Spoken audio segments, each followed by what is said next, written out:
Well, there's been a few updates on the manager sacking front side of things, particularly in the Premier League, which is what we'll be focusing on in today's conversation together. I know it's been a while since my last check-in, but yeah, I've been taking the time to analyze the happenings as they've been going on in the world of football, and at the same time collecting myself, and also to be honest, living my life as it were, as an adult with things to do, right?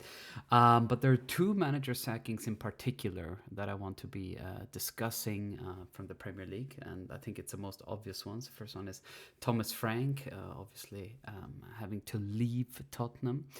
And then also Sean Dyche leaving Nottingham Forest.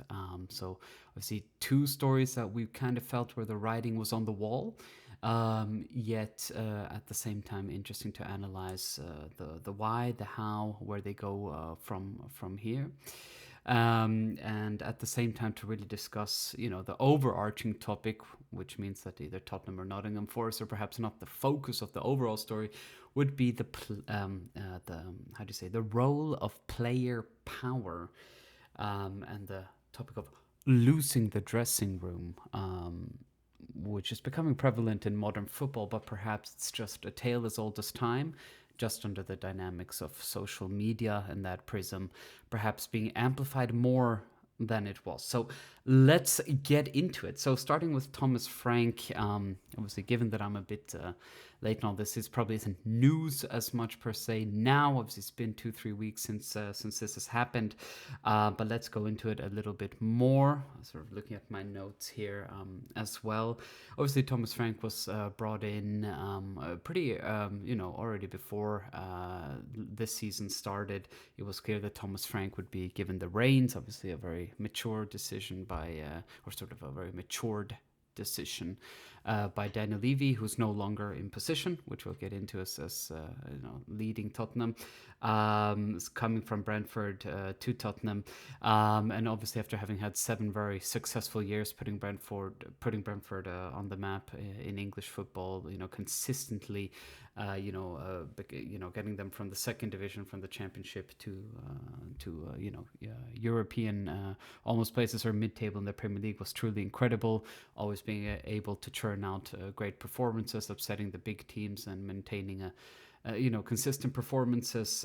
Thomas Frank definitely was one of those coaches who was probably looking for the next step up, and that was Tottenham. And basically, it's a story that I could kind of feel was brewing. We all could feel was happening after very disappointing performances that have left them actually in what some might call almost in the relegation zone, which is truly incredible if we think about it. Tottenham sort of right now at the point of recording 5 points above the relegation zone, but actually not much different to where they ended last season after Angeball, right, with Postecoglou, with that sort of hyper attacking football, which I have to be honest, I love to see, and I really find Angie's honesty and just brutal honesty refreshing in such a sanitized media landscape and football landscape at the moment. But anyway, with Frank, I think the issue was he really struggled to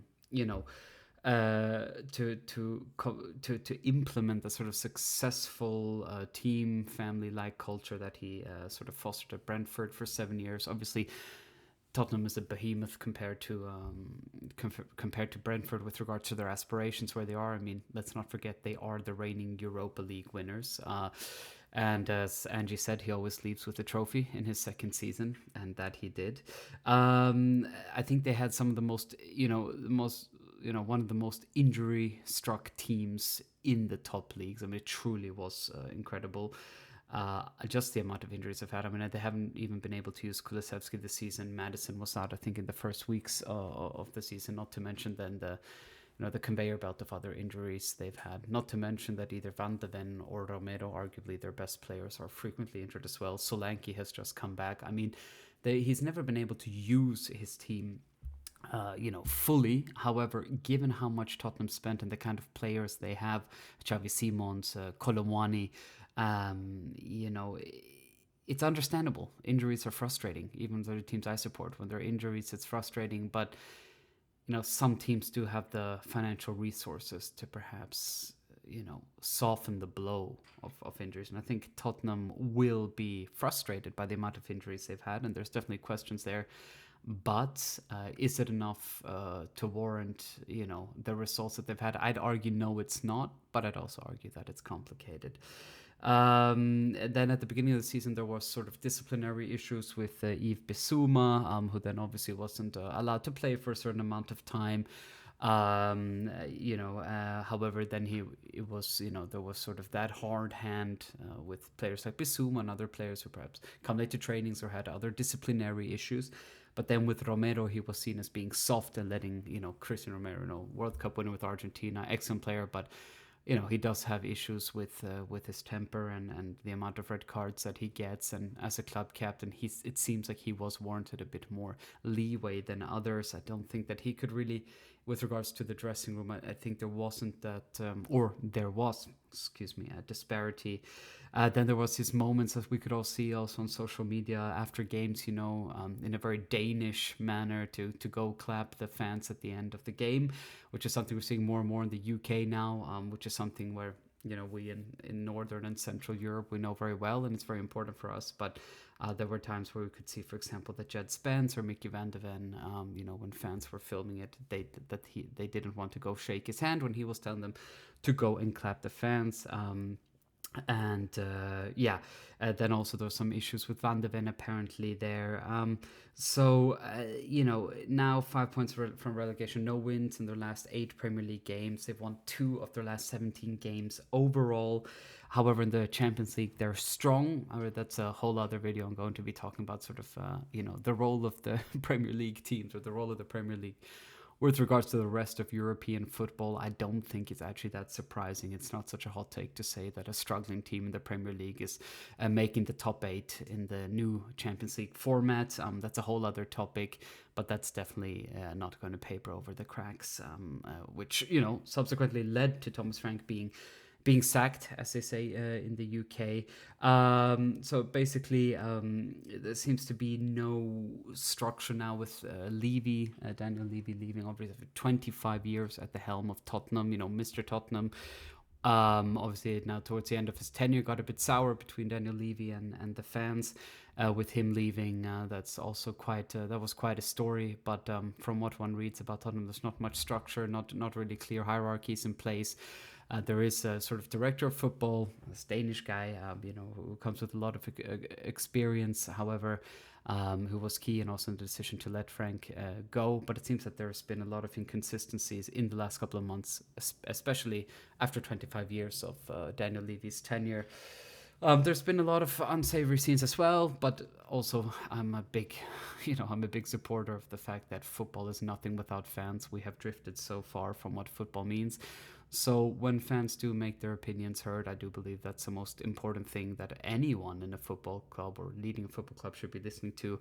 And there really was a chasm or a rupture between Frank and this idea he was trying to implement, and sort of losing that symbiosis, that connection with the fans. There was a lot of booing, even saying he'll be sacked in the morning. I think when things like that start, it's very hard to turn the tide. Yet, to be fair, Tottenham fans are also some that wouldn't do that without reason. I think they'd seen that they probably had the feeling that Frank wouldn't be able to turn it around.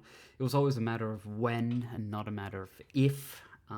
There was a sort of apathy, is a word that I've been reading a lot, from the various different sources. I've been following this story.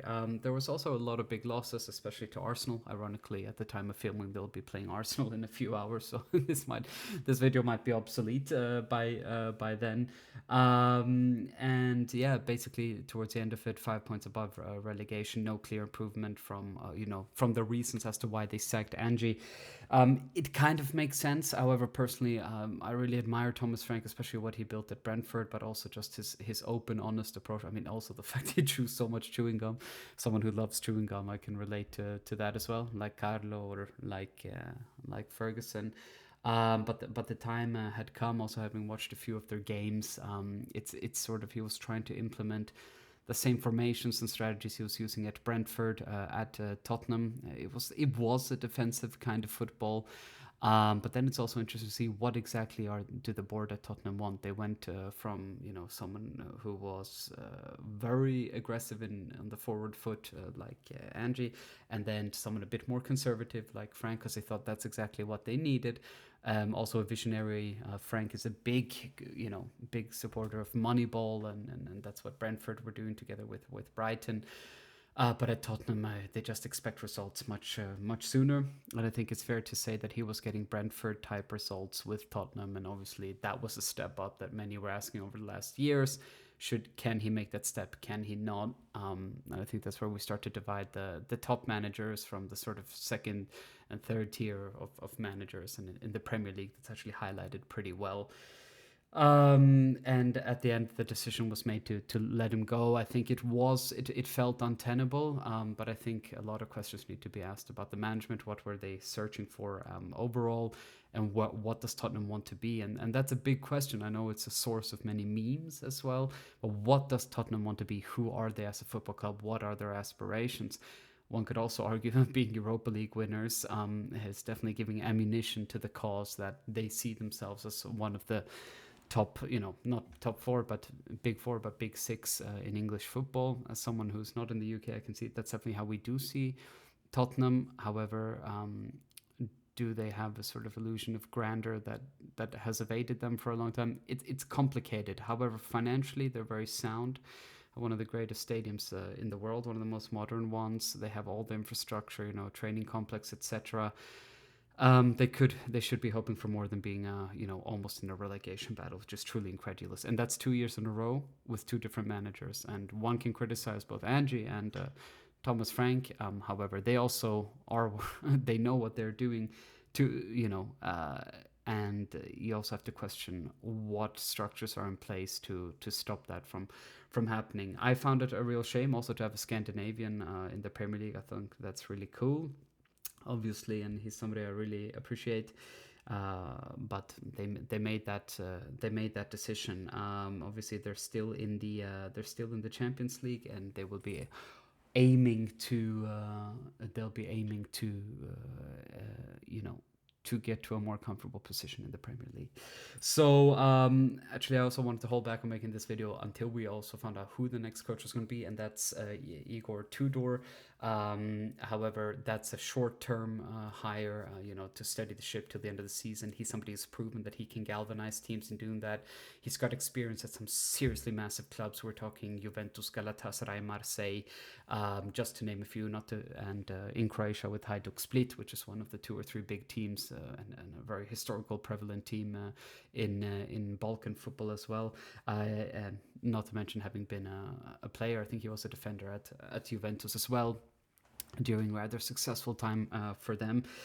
He's somebody who's known for his high intensity, high pressure, that he can galvanize teams in the short term, but seriously struggles in the mid to long term, as we've seen throughout his career. Most recently at Juventus, where I have to say I was not so impressed towards the end, but at the beginning of his tenure, he did get the results that Juventus needed. Not to mention Juventus are sort of having an institutional, how should I say, point of inflection where they are, where they're not at the great strength that they were. They're not the Juventus who won, I think, 10 Serie A's in a row in the 2010s. He's been labeled intense, aggressive, and entertaining, which is obviously probably that which Tottenham fans want to see right now. He's also been known to have some fallout with players, but that's only because he's very demanding. I think there was a comment, something along the lines of if Messi or one of those top players would be in his team, he would be on the bench because he doesn't run back. So he's obviously got his own trademark, his own stamp of football that he wants to display. To stabilize, to energize, galvanize. He's been at top clubs. However, he's only had one trophy, and that was in Croatia. Yet he does have big club experience as well. However, he's also looking to vindicate himself a bit after his time at Juventus, which ended sort of in disaster, to be honest. And now Luciano Spalletti is there, and also actually struggling at the time of recording. So yeah, there's a lot to dissect there, but I think it's a safe yet random kind of appointment by Tottenham, and then in the long term they'll be searching probably for Oliver Glasner, Andoni Raola, or for Poch to come back after the World Cup. Obviously, he's coach now of the U.S. Men's national team, but they'll be looking at him to come back, yeah, perhaps. But they always say, do you want to, never hold on to, to past glory. But those are sort of the main options, and I would say Glasner and Raola are exactly those kind of coaches. The most probably exciting coaches in the Premier League. We know Glasner is leaving Crystal Palace. And he might even leave them sooner rather than later at this point, given how far they've fallen off the wagon. They're also in that kind of situation Thomas Frank was in. They'd really done excellently at those sort of mid-table clubs, establish them as mid-table clubs, even for qualifying for Europe, where there's Conference League, Europa League, and now to take that step to one of the bigger teams. But Tottenham really needs to ask themselves who they are and what do they want. It'll be interesting to see if Igor Tudor can do the same. I mean, can implement those things for which he's positively known for Tottenham in the time being. I believe it will work, that they will remain in the Premier League. I don't see much risk there, but that's also because the teams beneath Tottenham in the Premier League, those 3-4 teams below them are just not going, are simply struggling so much, with Wolves already basically going down as the worst team in Premier League history. Worse than the 2006 Derby County team, I think. It's incredible statistics, how weak the teams are down there. So shifting now to Nottingham Forest, their fourth permanent manager within a season, and we're only in February. So I think that's a rather distressing statistic for Nottingham fans. One of the most classic teams in English football. European Cup champions and everything in between. Sean Dyche, obviously, he came in. He's played in Nottingham. He was liked by the fans. However, started the season with Nuno, then came Angie, then came Sean, now comes Vitor Pereira. Each one with basically, we're zigzagging, total opposite side of the spectrum styles of football. Angie, very, Nuno with his style of football, and then Angie, very, how should I say, very, on the forward foot, very attacking football, and then Sean Dyche, who's not to stabilize teams, see Burnley, see Everton, sort of traditional, more English approach, but very solid defensively. And if you look at his statistics, he's actually not as defensive as many people think. He's actually someone I do like a lot, because he doesn't negotiate his values and principles, and that I can respect. And then obviously now he's had to go. He's a fourth coach, as I mentioned, and we're only 3/4 of the season gone. So as I said, Nuno, Angebol, Dyche, now Vitor Pereira. It's very random, not a lot of planning involved, but we all know how Marinakis is not one to really perhaps think in the long term, but he is somebody who will have the backing of the Nottingham fans because of what he does. He's also, for social causes within the area, from what one hears, he is very well liked by the fans, and that is important. But he is very vocal, and sometimes can even seem like a villain, sitting up there always with a serious face. And obviously last year with the whole scandal of having was it Clattenburg and his role sort of as a referee advisor, and then their statements against the PGMOL and against the referees, and then coming onto the pitch to even have words at the beginning of the season with Nuno, and we all knew at that point Nuno was not going to stay as coach. Really strange scenes. But he is somebody who has brought Nottingham back to European football, but the methods are somewhat erratic. 33% win rate, which is actually a career best for Sean Dyche. He's 12th. He would have been 12th if the league started in October when he took over. And he's obviously in the Europa League playoffs, and they've been exited the FA Cup. So why has it happened? 17th in the league, which is actually one place more than Angie. So I guess he did improve on his predecessor. A lack of goals, 3 home wins only. They were booed off in Prague during their European, in Braga during their European trips. unsavory scene similar to Tottenham when the fans start booing the players and the manager. It's difficult to find that cohesion that's required to sustain prolonged success. Only Wolves have fewer goals, and unfortunately for Wolves, that is obviously the benchmark for, well, honestly, terrible stuff. If you're being compared to Wolves at all, this is the worst Premier League team in history so far, unless that number with Derby has changed. I need to check, but it's not. It's the second worst team in Premier League history. They're already preparing for the second division. Terrible shot conversion, and more was expected with this squad. They have really great players at Nottingham. It's actually a really exciting team, especially with Anderson and in midfield, Hudson Odoi, Endoy on the wings, and then with Jesus, up front, Dominguez, Argentinian midfielder, Murillo in defense, who's being courted by the top teams. Also. I forgot the Italian left back they have or right back that they have, but they're basically a very solid team who have invested a lot to bring Nottingham back. And I think more was just expected, but not just from Sean Dyche, from all the managers. Again, 4 managers, full-time managers, within 3/4 of a season. This is a rather negative statistic to have. And basically, he lost a player backing as well. There's a lot of interesting articles on that if you want to read, especially from the BBC with regards to losing the changing room, etc. So now Vitor Pereira comes in, the man who obviously is known in Portugal, but also for a very successful time in Brazil, having then come to the Premier League with Wolves last season. He did rather all right last season. Obviously, this season started so badly that he was let go from Wolves and now was biding his time and is now back in the Premier League. I think it's an odd decision, perhaps, given just how bad he was with Wolves this season, but they'll be looking at the strength that he brought to Wolves last season. However, it'll be interesting to see if he can keep Nottingham Forest up. Right now, mathematically it's possible, but they're in and around the relegation zone, and they're deep in a relegation battle. So all this is just some examples, and we also have Roberto De Serbi, leaving on his own volition, his role at Marseille, which is very interesting.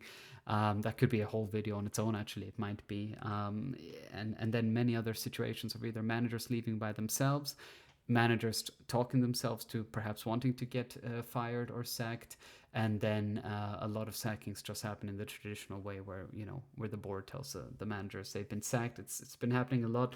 But what does it really mean if we use these two examples of Thomas Frank and if we use the example of Sean Dyche and all the other things in between? I've read some interesting articles, been listening a lot to podcasts about what does it mean to lose the dressing room. And I think it's not new for managers to get sacked. This is not a new phenomenon. This has been happening. It's a tale as old as time. However, I believe it's the topic of social media that is amplifying these conversations. Also when we see Enzo Maresca at Chelsea and those kinds of situations, back in the day when I was growing up, we'd go to the stadium. If you're unhappy, you'd boo, and then you'd hear about it on the evening news at 9:00, and then you'd hear it perhaps on the radio or on a newspaper segment. But now there are podcasts, there are 24 hours news cycles just on football. There are people crazy like me doing what I do here, just talking about football, and it really becomes a sort of more, I'm not going to say toxic, but I'm going to say more amplified, and this prism that you enter in which voices are heard, and especially in a global league or with the big teams such as the Premier League or the really big teams, fans really have their voices heard more. And I also believe that is then felt more on the pitch as well from the fans. And there's also this dichotomy between the game-going fans and the fans on social media.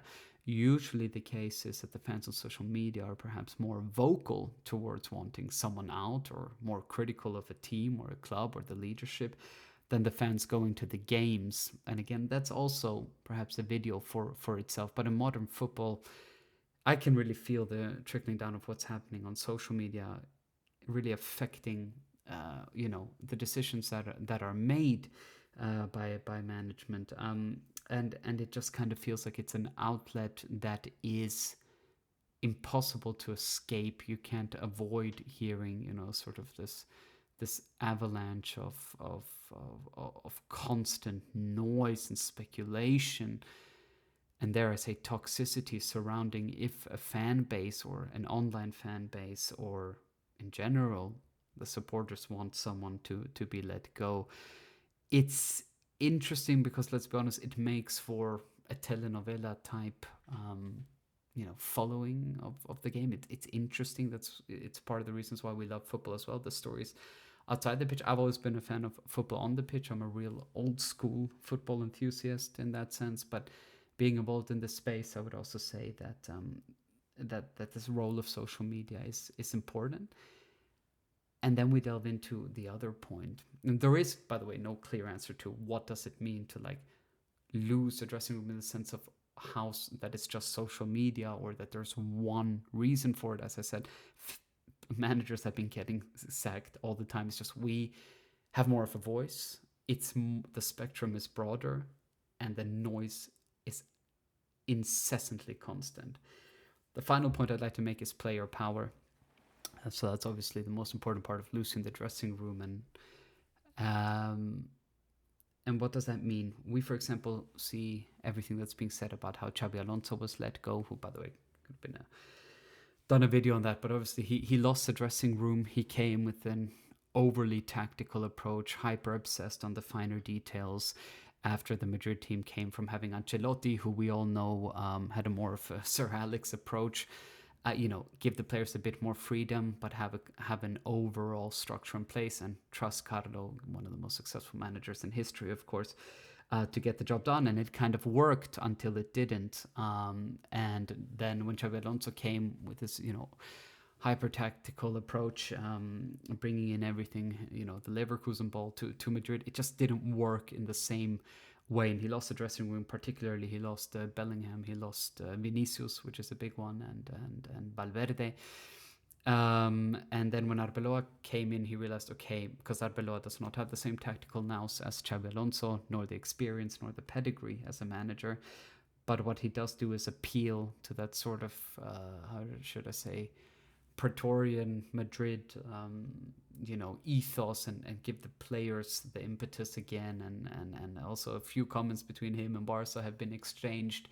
Obviously, he learned from Mourinho very well, and he's openly admitted that. And obviously, there's no problem with that. I just don't want the toxicity back that we had growing up in the whole Pep Mourinho situation.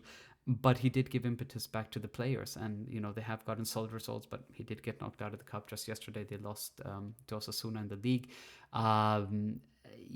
It's player power. So just like Xabi Alonso lost the dressing room, they say Maresca was losing the dressing room in Chelsea. Dyche was losing the backing of key players as well. And also at Tottenham, we also mentioned, there were issues with Romero, with Van de Ven, with Bissouma.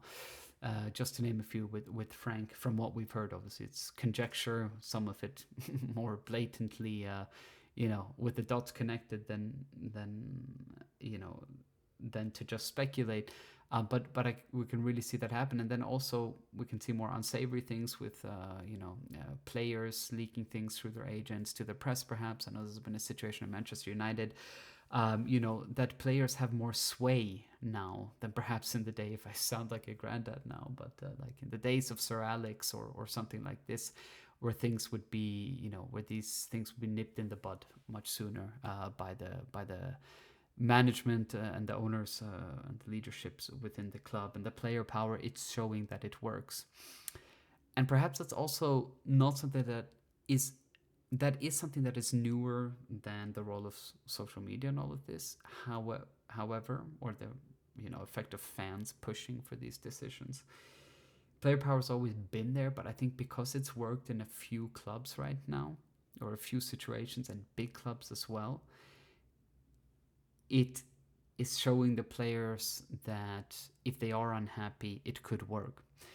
And that is no secret when you see just how quickly, look at Vinicius, how well he's playing now compared to under Xabi Alonso. And a lot of it has to do with confidence. And you can hit a purple patch, or you can hit a crisis mode. That's also fair enough. Football is all about psychology and well-being, and having that constructive culture around you that will help you excel as well. So there's so many factors that go into this. There is no yes or no, and there is no answer. But we can clearly see that losing the dressing room is becoming more prevalent in manager sackings, and I think that's something that we'll be continue to analyze as you know, as these stories continue to happen, and you know how managers will continue getting sacked, because as we always say, you can't fire 25 football players, you can always only fire the gaffer and you know, the assistants and the other coaches who are with him. So it's very interesting to see where this is going. Let me know what you think. The firstly, you know, on losing the dressing room, player power, effect of social media, the new landscape, the new media landscape in which football exists, the voice of fan channels and people doing what I do. If that has perhaps changed the prism as to which this tale as old as time has been occurring. I'd really be interested to hear about that.